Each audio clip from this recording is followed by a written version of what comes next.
Hello students, in this audio video I am going to explain you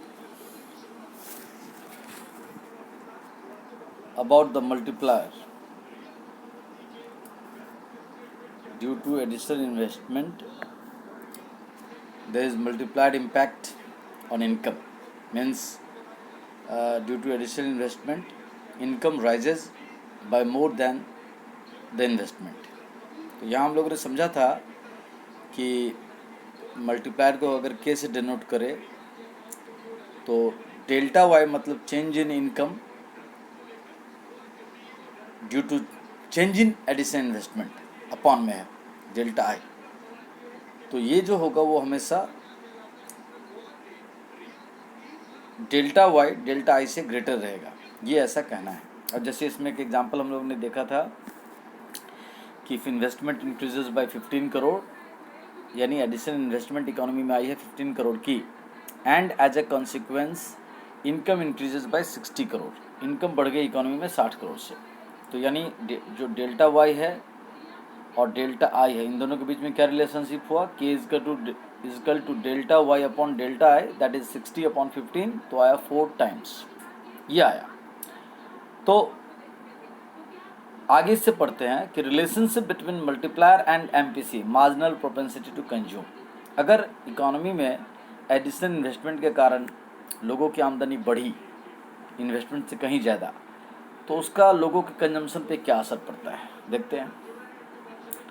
there is a direct relationship between multiplier and MPC. ये multiplied impact यानी कि additional investment के कारण जो additional income बढ़ा लोगों का, उसके और एमपीसी में एक प्रत्यक्ष संबंध है।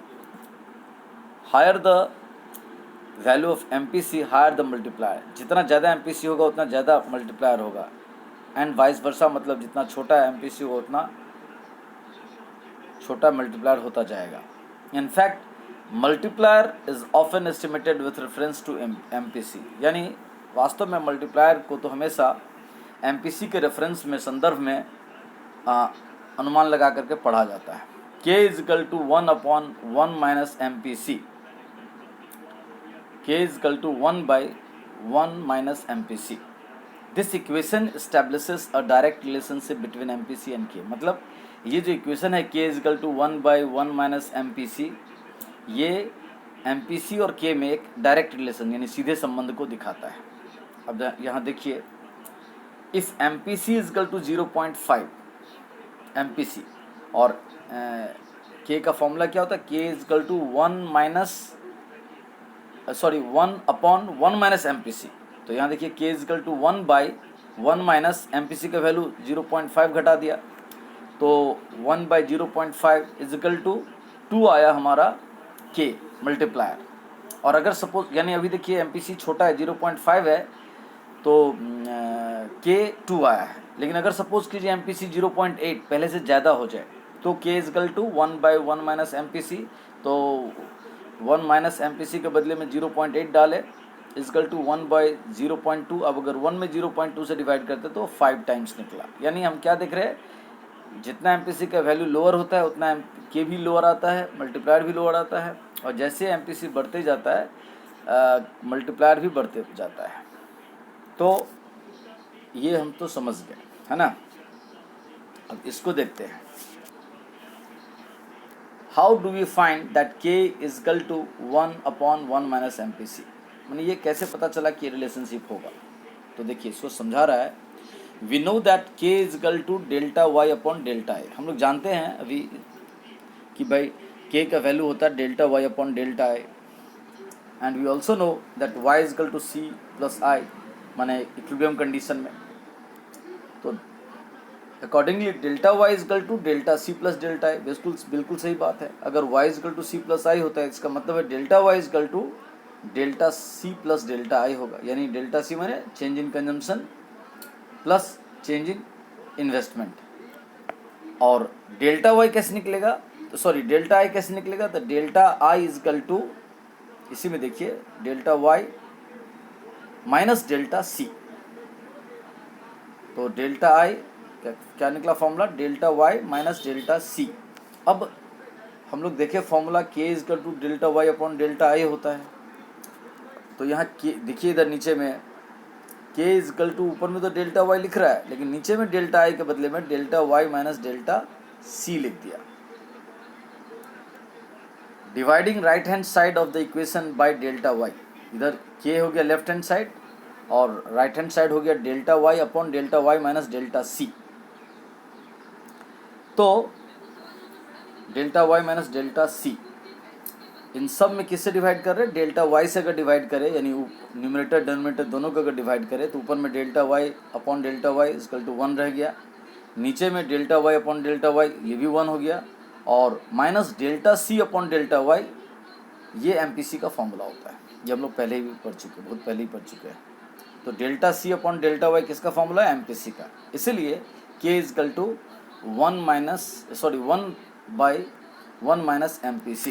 इसको मैं आपको उस तरह से करके समझाता हूँ, खुद से भी करके समझाता हूँ जिससे कि आपका कन्फ्यूजन ना रहे।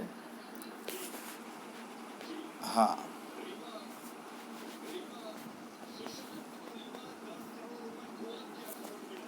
देखिए अभी हम लोग क्या पढ़े कि के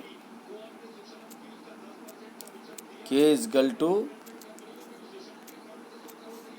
1/1 माइनस एमपीसी, ये फॉर्मूला होता है। और यहीं पे पढ़ते चलिए कि आप एमपीसी इजकल टू पढ़े थे, क्या पढ़े थे? बहुत पहले पढ़े थे delta C upon delta Y, ये बहुत पहले ही पढ़ चुके थे। Change in consumption upon change in income. अच्छा, अब नाउ हम लोग को ड्राइव करना है कि ये 1/1 माइनस एमपीसी, ये जो इक्वेशन है के का, ये कैसे ड्राइव हुआ। तो we know that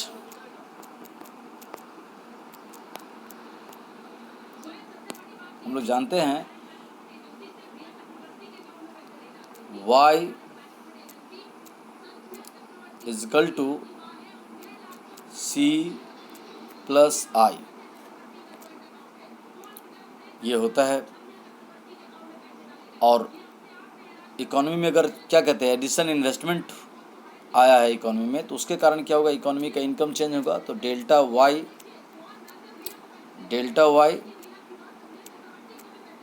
is equal to delta C plus delta I, delta C plus delta I. मतलब क्या कि इकोनॉमी में अगर इनकम लोगों का चेंज हुआ, एग्रीगेट सप्लाई चेंज हुआ, तो क्यों चेंज हुआ? क्योंकि कंजम्पशन में भी चेंज आया और एडिशन इन्वेस्टमेंट में भी चेंजेज आया है। अब इसी ये जो इक्वेशन अभी लास्ट हम लोग लिख रहे हैं, ये वाला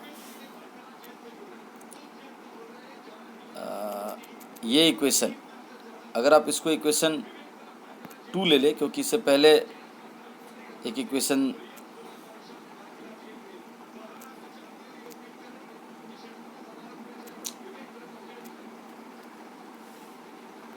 हाँ, ये इक्वेशन 2 है, और इससे पहले जो हमारा था के इजकल टू डेल्टा, इधर बता दें आपको, K is equal to delta Y upon delta C.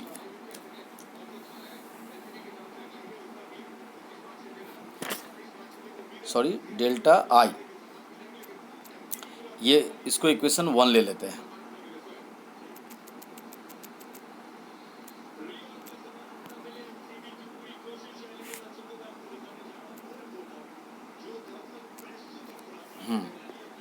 तो यहाँ इक्वेशन 2 में देखिए आप, यहाँ पर हम लोग क्या लिख रहे हैं कि डेल्टा वाई यानी चेंज इन इनकम और change in supply, aggregate supply is equal to delta C plus delta I होता है। इसी में आप देखो, अगर हम ऐसे कर दें,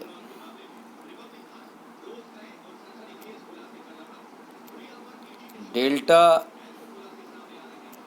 सी मैंने जो RHS में उसको LHS में ले रहे हैं, जो LHS में उसको RHS में कर दे, डेल्टा सी प्लस डेल्टा आई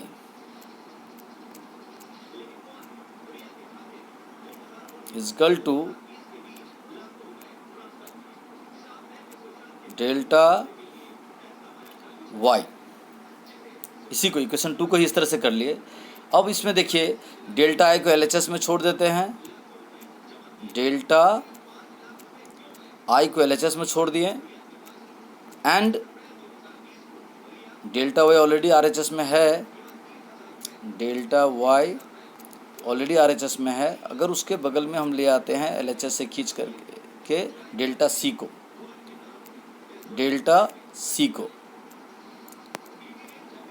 तो क्या हुआ, डेल्टा आई के बदले में क्या आ गया, delta Y minus delta C, यह आ गया। इसको हम इक्वेशन 3 ले लेते हैं।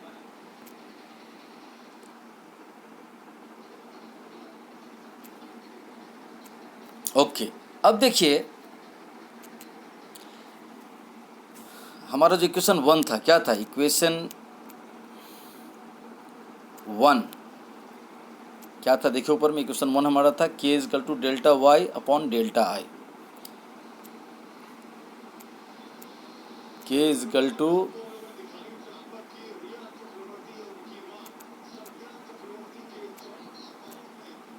Delta Y upon delta I, ये है।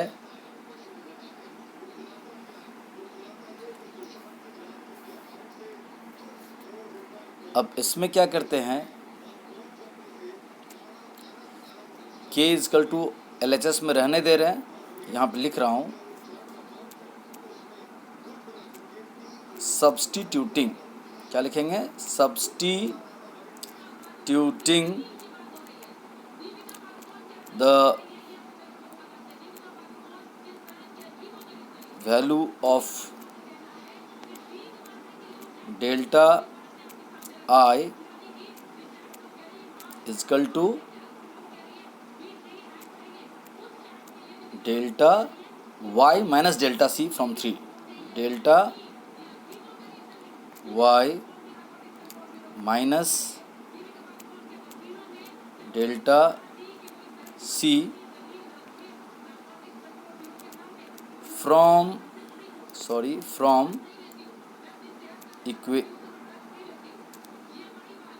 इक्वेशन 3। तो इसमें अगर डालेंगे तो क्या होगा, देखिए k तो रहेगा LHS में, इजकल टू ऊपर में डेल्टा वाई भी रहने देते हैं,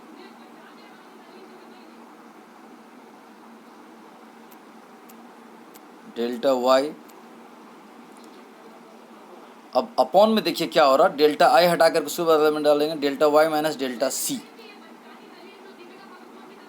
यानी इसको ऐसे बाई को हम क्या करते हैं, बाई को हम लिख दे रहे हैं इस तरह से डिवाइड, बाई को लिख दिया डिवाइड, तो ब्रैकेट में क्या हो गया, डेल्टा आई के बदले में बैठ गया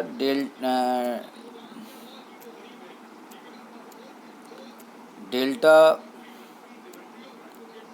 वाई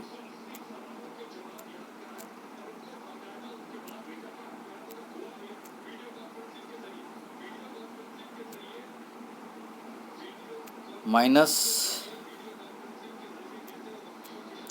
डेल्टा सी, ये डाल दिया। ये एक नया इक्वेशन बना, हम लोगों ने डेल्टा आई के बदले में delta Y minus delta C लिख दिया। अब क्या करते हैं, इस इक्वेशन में LHS में k है और RHS में क्या है, डेल्टा वाई डिवाइडेड ब्रैकेट में माने डिनोमिनेटर में, न्यूमरेटर में है डेल्टा वाई और डिनोमिनेटर में है ब्रैकेट में delta Y minus delta C. तो dividing RHS by delta Y, RHS के हर पहलू को डेल्टा वाई से डिवाइड कर दे रहे हैं। तो देखिए के तो इधर रहेगा ही, K is equal to delta Y already numerator में है, तो क्या हो गया, delta Y upon delta Y हो गया, डेल्टा वाई अपॉन न्यूमरेटर में भी डेल्टा वाई, फिर divided delta Y minus delta C, इस दोनों में, इन दोनों को ही डेल्टा वाई से डिवाइड करेंगे। तो देखिए डेल्टा वाई, यहाँ से ब्रैकेट स्टार्ट करते हैं, पहले डेल्टा वाई इसको भी डिवाइड कर दिए डेल्टा वाई से, जो कि हम लोग लिखे हैं dividing RHS by delta Y. RHS का हर एलिमेंट को डेल्टा वाई से डिवाइड करेंगे, डेल्टा वाई माइनस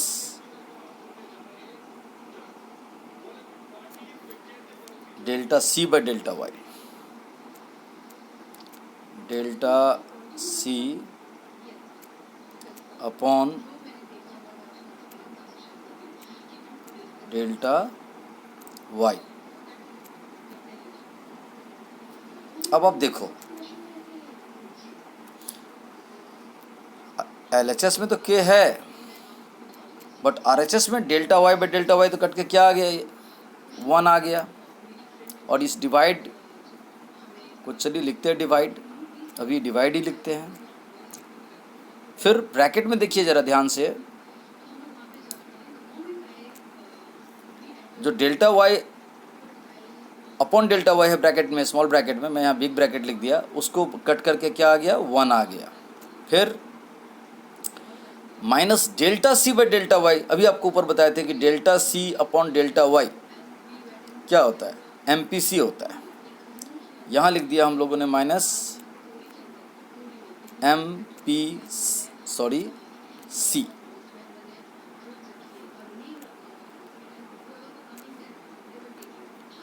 ये हो गया। अब इसको हम लोग कैसे लिख सकते हैं, K इजकल टू न्यूमरेटर में 1 रह गया, डिवाइडेड इधर नीचे ब्रैकेट में आपका रह गया 1 माइनस MPC। तो कैसे आ गया, ये समझ में आ गया, 1 माइनस MPC ब्रैकेट क्लोज। तो इस तरह से ये इक्वेशन ड्राइव हुआ। अच्छा, एक बात और बताते चले, सिंस एक चीज़ आपको पहले मैं बताया था, since MPC plus MPS is equal to क्या होता है, 1 होता है।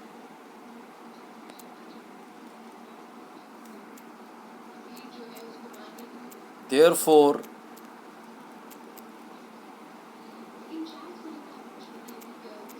MPS क्या हो जाएगा, MPS इजकल टू हो जाएगा 1 माइनस MPC, 1 माइनस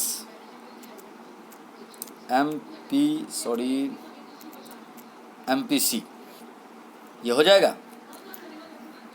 या ये भी हो सकता था, और MPC इजकल टू भी हो सकता है, क्या हो सकता है, 1 माइनस MPS। तो ये जो इक्वेशन है K इजकल टू मल्टीप्लायर का फॉर्मूला जो 1 अपॉन 1 माइनस MPC, उसमें हम 1 माइनस MPC के बदले में MPS भी तो डाल सकते हैं। therefore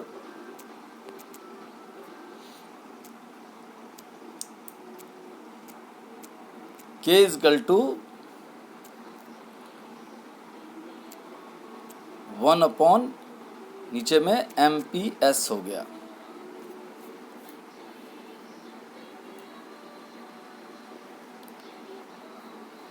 k is equal to 1 upon MPS भी हो गया, ये बात ध्यान रखिएगा।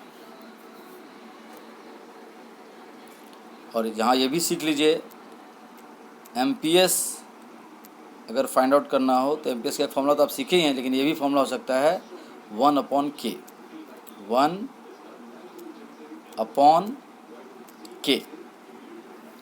MPS is equal to 1 upon K। इसी को और अगर आगे समझे, और MPS के बदले में अभी क्या देखे थे, 1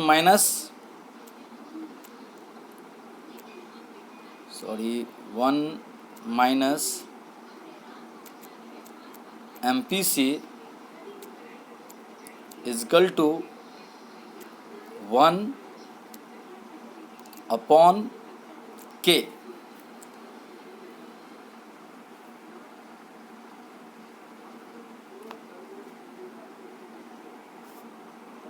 इसको इस तरह से भी लिख सकते हैं, इससे क्वेश्चन ये निकल के आएगा कि 1 अपॉन K प्लस MPC, एक मिनट,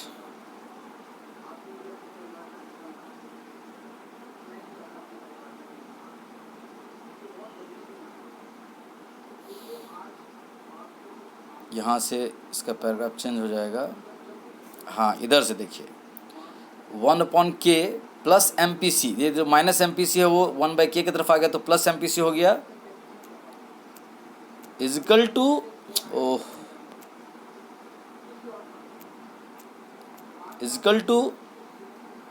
1, यानी 1/K plus MPC is equal to 1 होगा। ये भी समझ गए। फिर वहाँ जो आप सीखे थे कि K इज इक्वल टू क्या होता है, K is equal to 1/MPS भी हो सकता है, K is equal to 1 upon MPS हो सकता है। तो इसी में ये भी सीखे कि MPS इज इक्वल टू क्या हो सकता है, 1 अपॉन K हो सकता है। इसको इस तरह भी समझ सकते हैं, MPS into K is equal to 1। क्या कोई गलती? आई थिंक नो गलती। तो समझेंगे इसको मैथमेटिकली, इन सब चीज़ों को समझ कर रखेंगे। जितना प्रैक्टिस करेंगे सम सॉल्व करने में काफ़ी हेल्पफुल होगा। चलिए अब इधर आते हैं, वापस इसमें आ जाते हैं।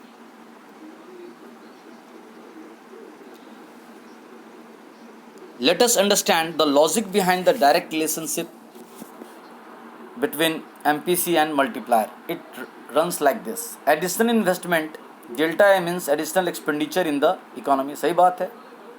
और additional expenditure means additional income, क्योंकि एडिशनल एक्सपेंडिचर से एडिशनल प्रोडक्शन होगा। प्रोडक्शन करने के लिए फैक्टर्स और प्रोडक्शन को इन्वॉल्व करेंगे तो लोगों का इनकम बढ़ेगा। Thus if delta is equal to 100 then delta y is equal to भी 100 हो जाएगा as soon as investment expenditure is incurred। जब तक इन्वेस्टमेंट एक्सपेंडिचर होगा तो डेल्टा i और डेल्टा y। लेटेस्ट चलिए इसको ज़रूरी नहीं समझना, बस ये बातों को ध्यान देना था। बाद में हम इसको और न्यूमेरिकल चीज़ समझाएंगे। Thank you.